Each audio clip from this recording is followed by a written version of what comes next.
আসসালামু আলাইকুম প্রিয় দর্শক। জামাতের ২ নেতা মন্ত্রিত্ব ছাড়েননি কেন?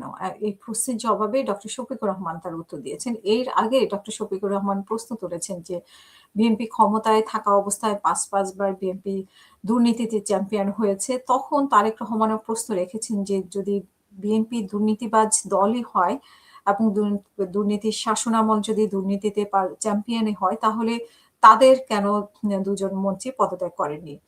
তো এর উত্তরে ডক্টর শফিকুর রহমান যেটা বলেছেন যে, সম্প্রতি বিএনপির চেয়ারপারসন তারেক রহমান প্রশ্ন তুলেছেন যে, জামাতে ইসলামের সাবেক আমির মাওলানা মতিউর রহমান নিজামী ও সেক্রেটারি জেনারেল আলী হাসান মুজাহিদ, মোহাম্মদ মুজাহিদ বিএনপির নেতৃত্বে ৪ দলীয় জোটের সময় মন্ত্রী ছিলেন।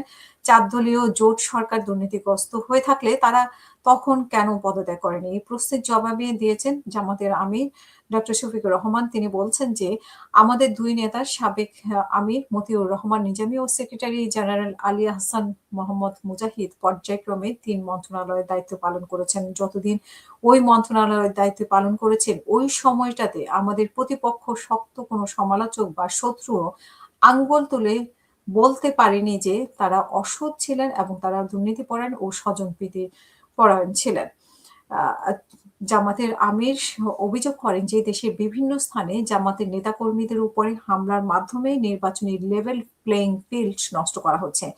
নারীর উপরে হামলা করা হচ্ছে, সন্ত্রাসের মাধ্যমে নির্বাচনের সুষ্ঠু পরিবেশ বিনষ্ট করা হচ্ছে। এর ফলে সুষ্ঠু নির্বাচনী প্রক্রিয়া বাধাগ্রস্ত হলে অন্তর্বর্তী সরকার ও নির্বাচন কমিশনকেই এর ব্যর্থতার দায় নিতে হবে। ৫ই আগস্টের পর জামাত কারো বিরুদ্ধে অন্যায়ভাবে মামলা বা হয়রানি করেনি দাবি করে ডক্টর শফিকুর রহমান বলেন যে, সুষ্ঠু ও গ্রহণযোগ্য নির্বাচনের মাধ্যমে যেই দলই সরকার গঠন করুক না কেন, জামাত ইসলাম তাদের অভিনন্দন জানাবে।